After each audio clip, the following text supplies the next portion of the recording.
اخبار تازه تاجیکستان و جهان را در 15 دقیقه دیگر من شالوی گلخوجه از استودیوی مرکزی رادیو آزادی پیشنهاد شما اذعان میکنم. امروز 3 اکتبر این موضوعها را داریم.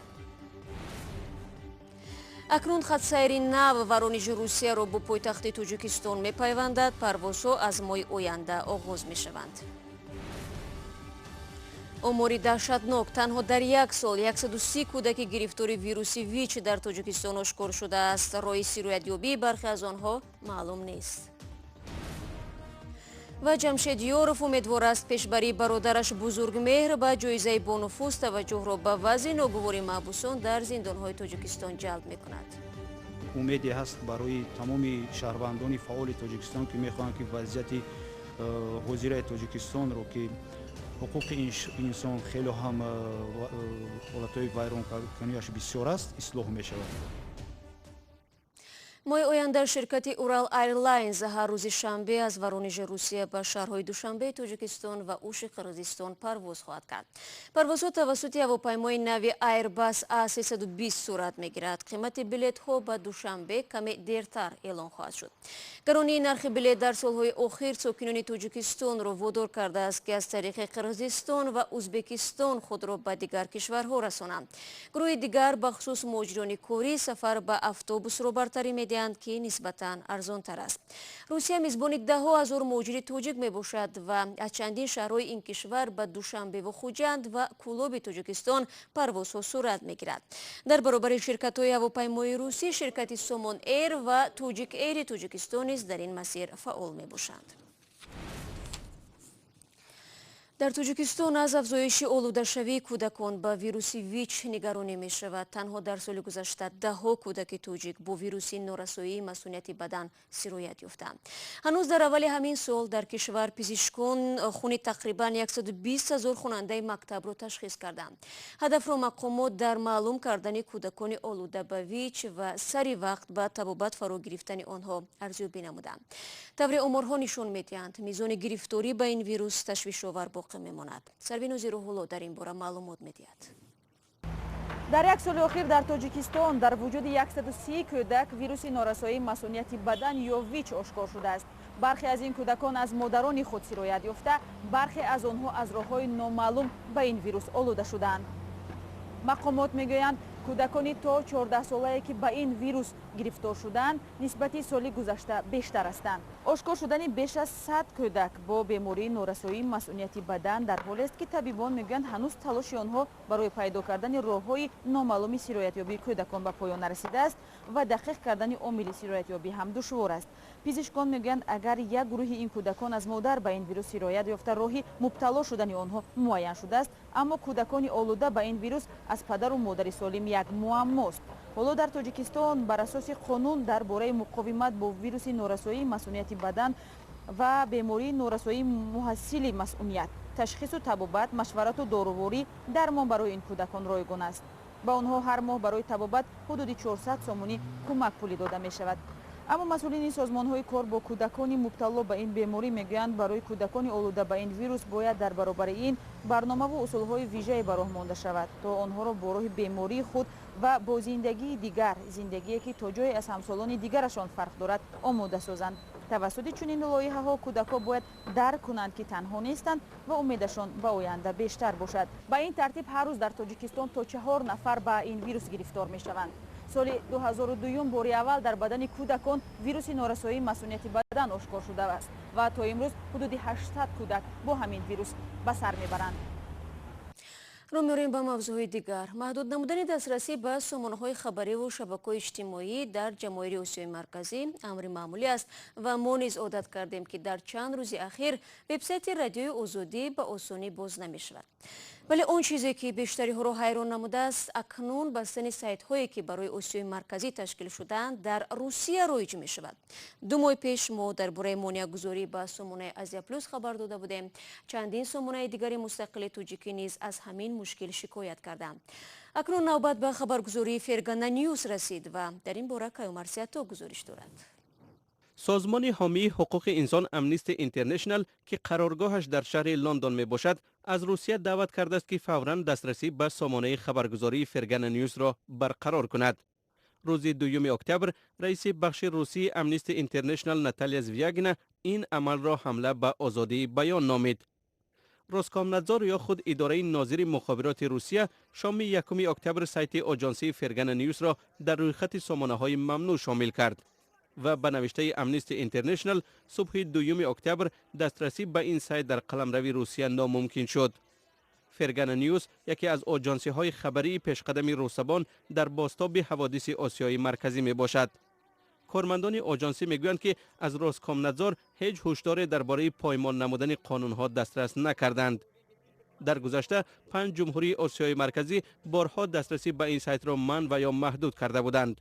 فعلا فقط ترکمنستان دسترسی به این سایت را مسدود کرده بود. در 4 جمهوری دیگر آسیای مرکزی فرگان نیوز به مشکلی باز می شود.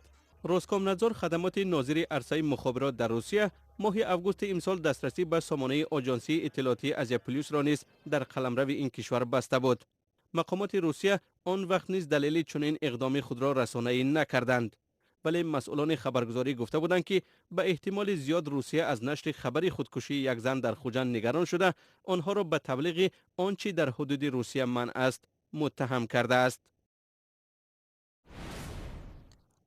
شما برنامه خبری رادیو زودی رو تماشا دارید. بعد تقدیم جایزه حقوق بشری واصلاو هاول در استراسبورگ دیروز در شهر پراگ برنده و نامزدهای این جایزه با نفوذ مجمع کل اروپا را استقبال گرفتند. جایزه سال 2019 به یک فعال حقوق اویغورها در چین و یک سازمان جوانان از بالکان تقدیم شد. وکیل زندانی از تاجیکستان بزرگمهر یوروف که به 28 سال محبس محکوم کرده است برنده دیپلم جایزه به نام واصلاو هاول گردید. دیپلم را به برادری ادوکات زندانی جمشید یوروف تقدیم کردند. جمشید یوروف در پراگ ضمن صحبت با خیرامان بخوزاده گفت نامزدی بزرگمهر یوروف برای او و جانبدارانش در تاجیکستان الکه یک پیروزی است. این یک غلبه بزرگ است که نام تاجیک یکمین شهروند تاجیکستان با چنین فهرست گرفتن جایزه با نفوذ بین المللی اوید به حقوق انسان پیشنهاد شد. این یک امکانیت دیگر هست که برای یک بار دیگر اوید قضیه بزرگمهر یوروف ما معلومات بیشتر دهیم به اون مردمان. این یک امیدی هست برای هم برای بزرگمهر برای آزادشوی تیزتر، یک امیدی هست برای تمام شهروندان فعال تاجیکستان که میخواهند که وضعیت حاضر تاجیکستان رو که حقوق انسان خیلی هم حالتهای ویران کنیش بسیار است اصلاح می شود. خود بزرگمهر درباره پیشبری شدن نامزدیشان به بردن این جایزه با نفوذ خبر داشتند؟ البته خبر داشتند. آنها در محکمه رادیوی شما رو گوش میکنند و اون خبری که شما میدید بزرگمهر میفهمد. بزرگمهر خبرها رو از اون پاسبان هایی که مثال در اونجا هستند به رابطه دارند و معلومات از بیرون دارند به او میرسانند. خیشتبار محبوسان دیگر به آنها میرسانند. آنها در بین خود یک علاقه دارند درباره این جایزه خبر داشت و چند روز پیش حتی سلام و درود خود را به تهیه‌گران این جایزه، به اشتراک‌کنان آن، به هیئت جوری این جایزه با نفوذ با واسطه ما با آنها رساند. جمشید، اسم بزرگمهر یوروف در رابطه با این جایزه در استراسبورگ صدا داد. امروز در شهر پراگ صدا می‌دهد.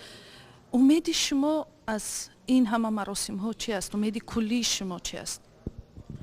البته ما اون امیدهای آسمانی را نداریم که بعد از صدا دادن نام بزرگمهر در استراسبورگ، در ورشا و مثالی که در یگان شهر دیگر حکومت تاجیکستان ضرور میداند و بزرگمهر یوروف را آزاد میکند مطابق همون دستور و قرار شورای کمیته حفظ حقوق سازمان ملل متحد.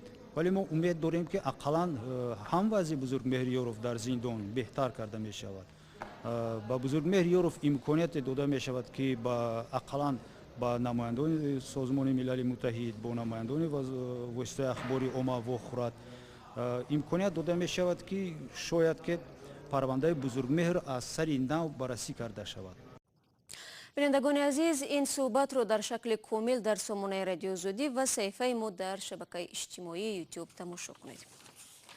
моҳи равон дар тоҷикистон синамобазми дидор баргузор мегардад. имсол 57 филми мустанади сохти синамогарони тоҷик ва кишварҳои минтақа вориди рақобат мешаванд. Амриддин Олимов мегӯяд, бори нахуст дар миёни муаллифони ин филмҳо занҳо бештаранд. ин порчаҳо аз филмҳои мустанаде ҳастанд, ки дар синамобазми дидор дар душанбе ба намоиш гузошта мешаванд. дар афғонистону эрон ва кишварҳои пасошӯравӣ филмбардорӣ шудаанд. муаллифонаш ҳам мустанадсозони машҳури ин кишварҳоянд.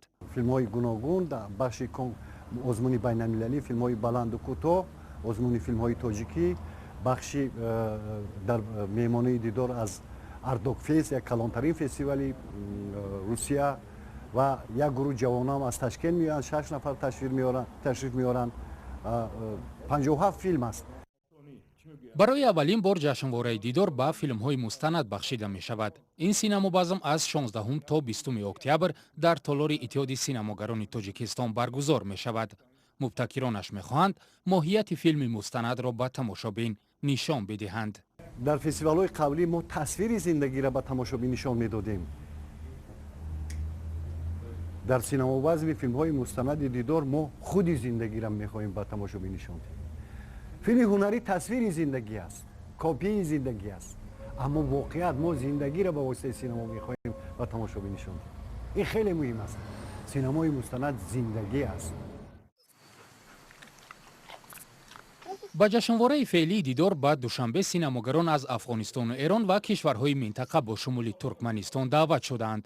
аз афғонистон ва эрон ба барномаи ҷашнвора 2 филмӣ ворид шуда. синамогарони узбек барои намоиш 6 филми мустанад оварданд. با فیلم مستند انسان میتونه که در واقعیت‌های عینی آن زمان وارد شود و متوجه شود که مثلا 50 سال قبل ما، 60 سال قبل ما، 40 سال قبل ما چی داشت، چی بود.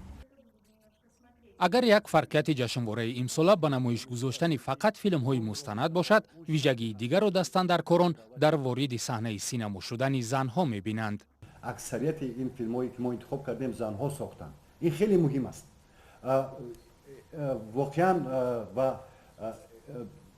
як зан шояд як табаддулоте дар сабки ҷаҳонии синамо, зан коргардон, зан ҳунарпеша, зан филмсоз, шояд як равияи шахшудара дар синамо шояд шиканад, бо самти нав барад.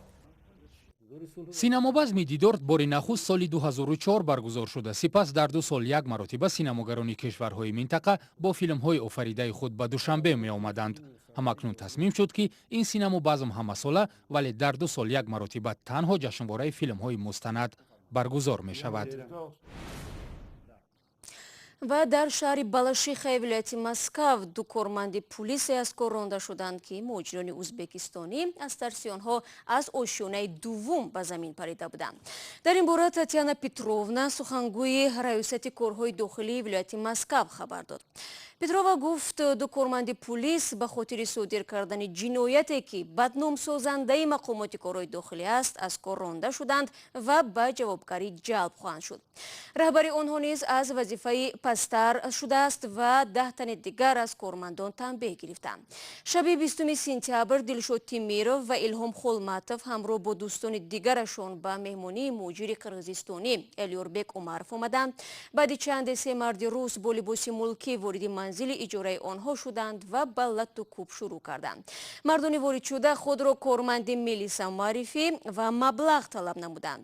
ба гуфтаи муҳоҷирон латту кӯб наздики 2 соат давом кард. Илҳом бо Дилшодбек маҷбур шуданд аз ошёнаи дуввум ба замин худро партоянд.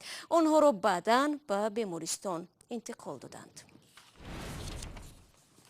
ва ин хабари охири барномаи имрӯз буд. бо сипос бинандагони азиз, ки то охири барнома моро тамошо кардед. гузоришу наворҳои аз ин бештарро дар Озоди видео канали мо дар YouTube метавонед тамошо кунед. хабарҳои рӯз дар вебсайти Радиои Озодӣ гузошта мешавад. саҳифаҳои мо албатта дар шабакаҳои иҷтимоӣ низ фаъол мебошанд. ман фардо субҳи барвақт ҳамаи шуморо дар навиди бомдодӣ мунтазир мешавам. то фардо худо нигаҳдори ҳар яки шумо бошад.